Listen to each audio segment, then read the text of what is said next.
So today I wanted to talk about money and just the different things that God has taught me about it. So when I first went to Japan, I accidentally just didn't take enough money. In America, I just used to carry my credit card around. I didn't carry cash or anything. And I remember asking my brother before I was going to Japan, how much money do you think I should take? And he was like, I don't know. And I had $1,350 lying around the house because somebody had paid me back for a loan or whatever. And so I was like, okay, well, that's probably enough, huh? And he's like, yeah. And I took my credit card and I was like, oh, I'll be good. I figured Japan's a very advanced country and I'll be able to use my credit card like I use it here. And then I won't have to worry about carrying a bunch of cash around. Anyways, so I get to Japan and I find out that Japan is a very cash-based society and people literally carry hundreds of dollars around in their wallet. And I soon realized that I did not bring enough money. I was in trouble. So the rent at the place that I was staying at was going to be $900. So there goes, that I have $450 left. And I was going to be, when God had told me to go to 5 different places in Japan at that time, and to go to 2 of them, it was going to cost me $540 to get the plane tickets. And I had assumed I can just pay with a credit card. But when I had somebody book the tickets for me and I gave them my credit card to get the information, they're like, no, you can't use the credit card. You have to pay in cash. And I'm like, what? Are you sure? Ask again. And they're like, no, you have to pay in cash. Like, since then, I found out that I could have used the credit card, but at that time I didn't know, and that's how it worked. And so I was like, oh my goodness. And so I gave her the cash, but I'm thinking, now I'm not going to have enough to pay for my rent. But anyways, even before I knew how bad things were, I knew that I was in trouble when I got to Japan. I figured it out pretty quick, and I was like, wow, the math is just not working well for me. And it was Christmas time, so you go to parties and you have to buy like a present, at least for one person. And anyways, my money was being used up. Every time you go to church, you're putting money into the offering. But God is good. One of the first trips that I did, the whole trip ended up costing me $45, and it was kind of weird. The last day that I was at the last church in that trip, this woman that I had prayed for and counseled, she gives me this little envelope as I'm leaving, and I'm thinking, oh, it must be a little thank you letter. And I open it, and inside is $50, and I'm like, oh my goodness, why do I have this? And I run and I give it to her, and I was like, I don't want your money. And she's giving it to me, and I'm like, I don't want your money. And she's like this old grandmotherly figure, and I was like, I can't take your money. And we keep going back and forth, and people are like, no, you gotta take it. She's not paying you for praying for her. She's paying you because she wants to support your ministry. And I was like, oh, I don't want this money. But anyways, I didn't know how to get out of it. And so then as I'm taking the train back, I'm thinking, wow, God, this whole trip cost me $45 and you gave me $50. So it's like perfect, $5 in tithes and $45 for my expenses. And I just broke even.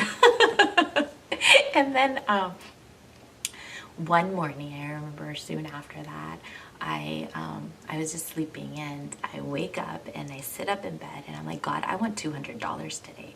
And I was like, whoa, where did that come from? And is that even okay to do or to say?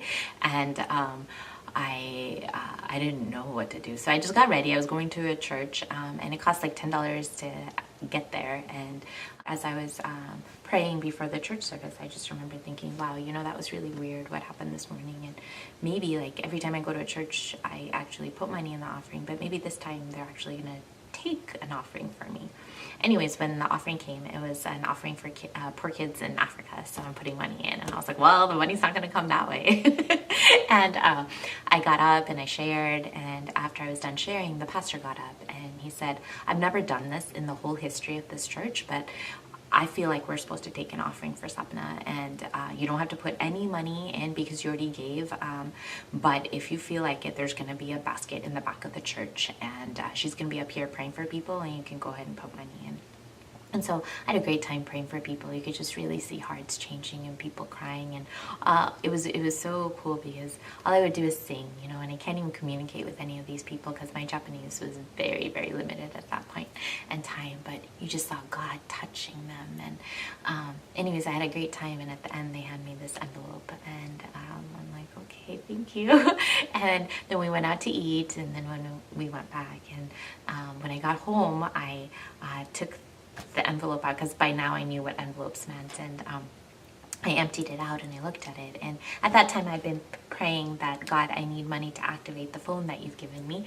And after taking that money out and taking out all the expenses of the day, including my food and my transportation and everything, and looking up the current exchange rate, I realized that God had given me exactly $200. I was like, oh my goodness, God, can you do that? Like, can I say something and you just do it like that? Like, is that okay? And then I was thinking, I was like, God, can you give me $1,000?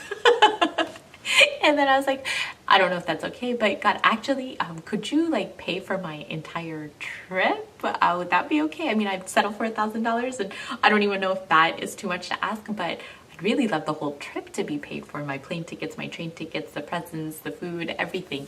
And I just didn't know what was okay. And anyways, after that is when I ended up buying my plane tickets and realizing at one point, I was like, oh my goodness, I don't have enough money. And I was a little stressed because I've never been irresponsible with money before. And so I was staying at some missionaries' house. I'd become friends with them, and there's a wonderful, wonderful family. But I just wanted to take them out because they're at home most of the day and don't get to go out a lot. And as a doctor, I was always taking people out for lunch or dinner or for coffee. And I just remember one morning at their house, it was like 6 in the morning. I was like, God, I really want to take them out for like lunch or dinner or ice cream or something, but I don't have the money to do it. I don't even have enough money to pay my rent right now, and I can't take that money and give it to them. But please, I'd really like to just take them out.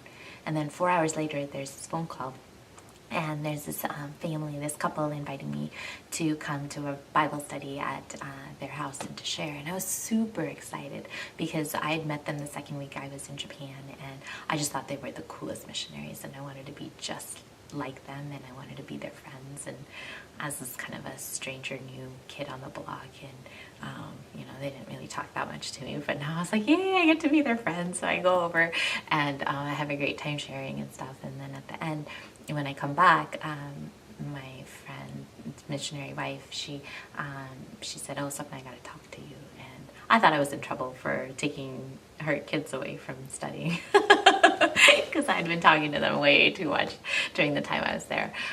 But she said, oh, somebody gave this for you. It's an anonymous donation of $100. And I was like, oh my goodness, God, now I have enough money to take this family out. Because I think there were like 7 of us that needed to go out, 8 including me, and about $10 per person. And so I was like, yay. So the next day we all went out for lunch, and they didn't eat a lot. And so there was money left over. So we got to go for Baskin-Robbins ice cream. And then there was still money left over. And so all the kids got a gift at the dollar store. But anyways, I was like, yay, God. Anyways, then I ended up going to this conference in Japan, and I was sharing, and it was so weird. Like this one morning, this couple, they're just sitting there, and for 10 minutes, they're like, we prayed about it independently. This is what we thought, and they're just going on, and I don't even understand what they're trying to say. And then they pull out this envelope. And they're like, God told us to give you this. And I was like, no, I don't want it. I do not want your money. And we're fighting back and forth. And my translator's trying to explain to me that this is how it is. Like, they're not trying to pay me or anything. It's just that they want to support my ministry. And they're like, and she's like, that's why for the last 10 minutes they've been trying to explain to you, like, God told them to do this. And they prayed individually. And this is the number that they got. Anyways, it ended up being like $700 or $800. It was a crazy amount. And then that day, like, people just kept coming up to me and just handing me money. And at the end, when I went to my hotel room, I counted the money that I got that day, and it was $1,000. And I was like, oh my goodness, God, you gave me $1,000. And I was so excited because it was what I had asked for that day. And then I was like, but does this mean you're not going to pay for my trip? Anyways, then I went to the next place, and when I got back, I had enough money to pay the $900 that I needed to for staying at the church that I was staying at. I gave 10% of everything that I had gotten from God during this trip to the church I was staying at, plus a little bit extra. And then I even had enough money left over to pay for my plane ticket. So, I mean, basically, God paid for my entire trip. And God did it for me, He'll do it for you. And I'll share more stories about that later.